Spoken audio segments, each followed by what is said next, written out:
Hi Virgo, how are you? Welcome to Tarot Queen. This is your monthly love tarot reading, monthly love tarot predictions for the month of June. Your energies, your partner energies and your relationship energies.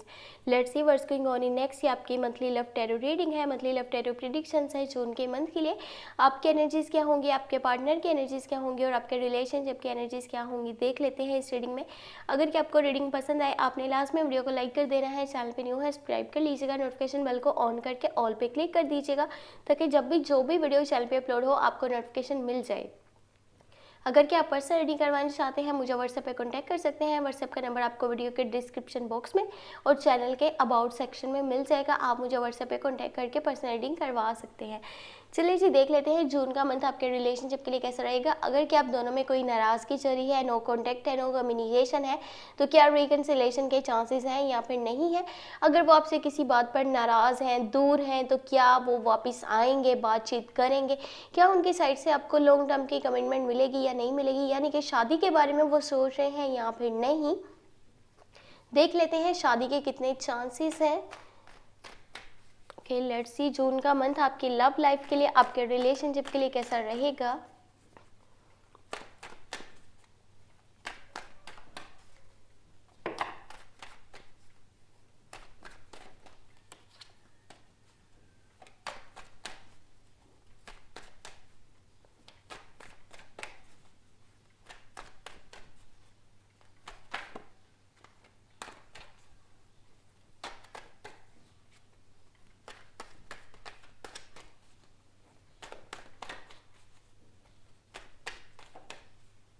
Okay जी, month of June, your love life, your relationship, let's see. Okay, your side page of wands, 10 of wands, 4 of pentacle, your partner side ace of cups, 2 of pentacle, 10 of pentacle। आप Capricorn, Virgo, taurus से तो deal नहीं करे कहीं।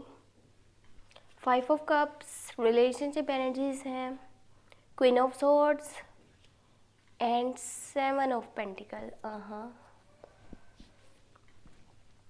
देखिए, जो आपकी energies हैं, आपके इमोशंस, आपकी फीलिंग्स हैं, आप कुछ बिना सोचे समझे कुछ लाइफ में डिसीजंस ले रहे हैं, चाहे वो रिलेशनशिप वाली साइड पे हो या फिर वो आपके करियर वाली साइड पे हो। अगर आपके दिल में किसी के लिए प्यार है, रिस्पेक्ट है, लॉन्ग टर्म की आप कमिटमेंट देना चाहते हैं, तो थोड़ा सा सोचिए पहले कि क्या वो पर्सन आपके लिए सही है या फिर नहीं है।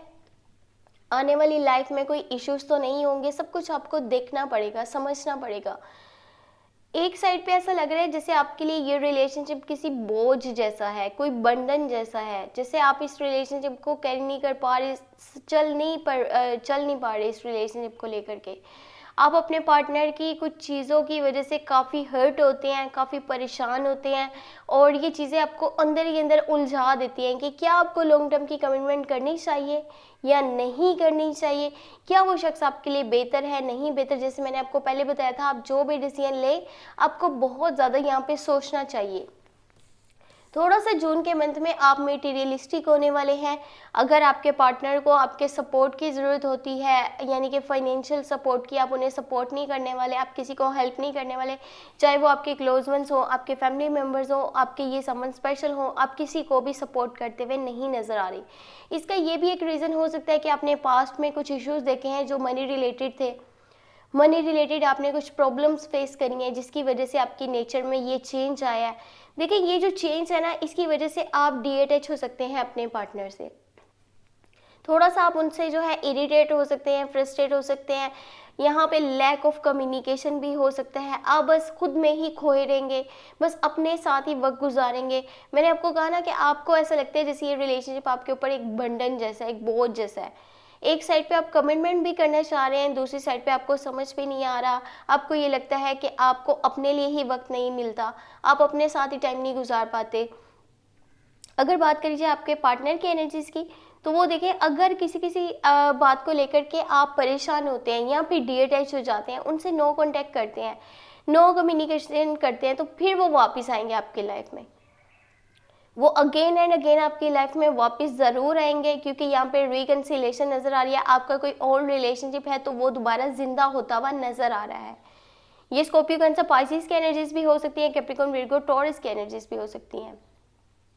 वो इंसान आपको बहुत प्यार करता है, बहुत डीपली, यानी कि अंडरस्टैंड करता है रिलेशनशिप को, आपके साथ लॉन्ग टर्म की कमिटमेंट करना चाहता है, हमेशा रहना चाहता है। लेकिन जो उसकी लाइफ में प्रॉब्लम आ रही है ना उसको पेश, वो ये है कि एक साइड पे हो सकता है कि उसकी फैमिली है और एक साइड पे रिलेशनशिप है, या एक साइड पे करियर है, दूसरी साइड पे रिलेशनशिप है, या फिर उसके पास एन अदर चॉइस भी है, एन अदर ऑप्शन भी है। लेकिन वो किसके साथ रहना चाहता है, वो सिर्फ और सिर्फ आप है। आपके लिए अच्छी खबर तो ये है, आपकी लक काफ़ी तेज़ है कि वो पर्सन सिर्फ और सिर्फ आप ही के साथ अपनी लाइफ स्टार्ट करना चाहता है, हमेशा रहना चाहता है, आप ही के साथ लाइफ स्टार्ट करना चाहता है, एंड भी करना चाहता है, हमेशा आपके साथ रहना चाहता है आखिरी सांस तक, क्योंकि वो आपके साथ बहुत ज़्यादा जुड़ा हुआ है। ये लव कनेक्शन, ये लव बॉन्ड बहुत ज़्यादा मजबूत है, स्ट्रॉन्ग है, इसे कोई तोड़ नहीं सकता। ना ही कोई यहाँ पे थर्ड पार्टी सिचुएशन है कि आप परेशान हो कि कहीं ये इंसान कहीं और तो नहीं किसी साइड पे सोच रहा, किसी और को तो नहीं अपनी लाइफ में ऐड करना चाहता, क्या आपके साथ वाकई में प्यार करता है, नहीं करता तो जी है, बिल्कुल ये शख्स आप ही से प्यार करता है। अगर कि उसकी लाइफ में कोई फाइनेंशियल इश्यूज हैं, अगर वो आपसे किसी स्पॉट पे, यानी कि किसी पॉइंट पे आपका सपोर्ट मांगता है, आपकी केयर मांगता है, हेल्प मांगता है, तो वो वाकई में परेशान हो सकता है उस वक्त। ऐसा नहीं है कि कोई वो दिखावा करे या ड्रामा करे, वो वाकई में आपका सपोर्ट चाह रहा है। और देखें वो अपने फाइनेंशियल इश्यूज़ पे काम भी कर रहा है, अपने करियर पे मज़ीद फोकस कर रहा है ताकि वो आपको एक अच्छी लाइफ दे सके।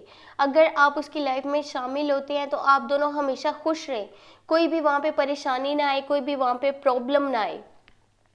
ये इंसान आपको लॉन्ग टर्म की कमिटमेंट देना चाहता है, आपके साथ अपनी फैमिली बनाना चाहता है, आपको शादी का प्रपोजल भी दे सकता है जून के मंथ में।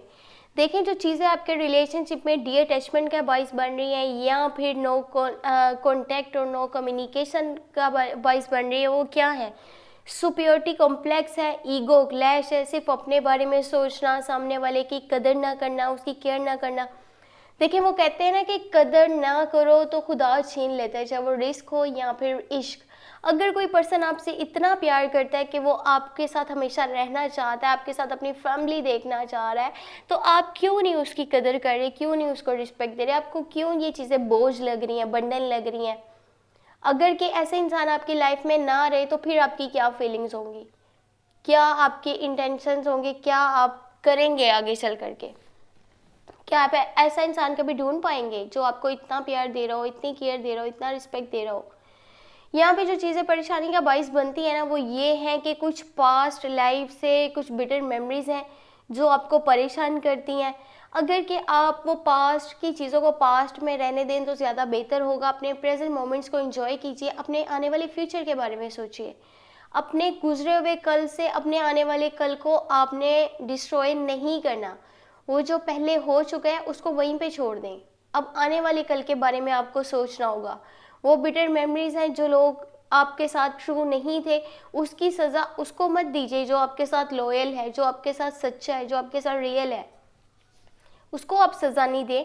और यहाँ पे जो ये सुपियोरिटी कॉम्प्लेक्स है, ईगो क्लैश है, ये भी कुछ बार बार से नो कॉन्टैक्ट का बाइस बनेगा, नो कम्युनिकेशन का बाइस बनेगा, एक दूसरे से थोड़ा सा डी अटैचमेंट, विदाउट रियलिटीज़ को जाने कुछ भी बोल देना, कुछ भी जजमेंट पास कर देना, कुछ भी ओपिनियन दे देना कि ये शख्स तो अच्छा नहीं है, ये शख्स तो ऐसा नहीं है, ये तो मेरे साथ अच्छे से नहीं चल रहा, ये तो लॉयल नहीं है। ये चीज़ें आपको एक दूसरे से दूर कर सकती हैं और फिर वहाँ पे आपको काफ़ी सारे ऑब्स्टेकल्स और कोई सेटबैक भी देखना पड़ सकता है अपने रास्ते में। ये जो रिलेशनशिप है ना आपका, ये इसकी मंजिल हासिल करना इतना इजी नहीं है। अगर आप चाह रहे हैं ना कि लॉन्ग टर्म की कमिटमेंट हो, शादी का प्रपोजल मिले, तो ये इतना भी इजी नहीं है। बीच बीच में काफ़ी सारी परेशानियां भी आपको देखनी पड़ सकती हैं या अचानक से कोई सेटबैक भी आपको देखना पड़ सकता है। लेकिन अगर आप एक दूसरे को समझने की कोशिश करेंगे, एक दूसरे का साथ देंगे, ये नहीं करना कि शायद आपको ये लगे वो सामने वाला ड्रामा कर रहा है, कोई ऐसे कहानी बना रहा है, ऐसा नहीं करना चाहिए। अगर आपका ट्रस्ट है, अगर आप एक दूसरे को अच्छे से अंडरस्टैंड करते हैं, तो चाहे जितने मर्जी परेशानी आ जाए रिलेशनशिप में, कोई भी ऑब्स्टेकल आ जाए, कोई भी यहाँ पे सेटबैक आ जाए, आप दोनों सब कुछ हैंडल कर लेंगे, सब कुछ संभाल लेंगे। अगर आपको ये बोझ जैसा लगेगा तो फिर वहाँ पे आपके लिए परेशानी का बाइस बन सकता है। बाकी ये एक ट्रू कनेक्शन है, एक स्ट्रॉन्ग बॉन्ड है। ये इंसान आपके साथ लॉयल है, दिल से चल रहा है, वो आपको सच में बहुत प्यार करता है। अगर ये किसी भी बात को लेकर के आप नाराज़ होते हैं, वो वापस से आता है, आपको मनाता है, दोबारा से एक डीपली कनेक्शन जो है वो स्टार्ट करने की कोशिश करता है और हमेशा आपके साथ रहना चाहता है, कभी भी आपको छोड़ करके नहीं जाना चाहता। अब आपको कदर करनी है और एक दूसरे को समझना है, तब जाके आपका बॉन्ड मज़ीद स्ट्रॉन्ग हो जाएगा और जिस भी आप लेवल पे अपने रिलेशनशिप को लेकर के जाना चाहते हैं वो हो पाएगा।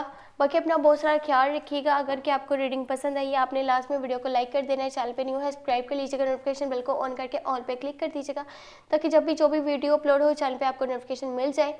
और अपना बहुत सारा ख्याल रखिएगा। Thank you so much, take care, bye bye.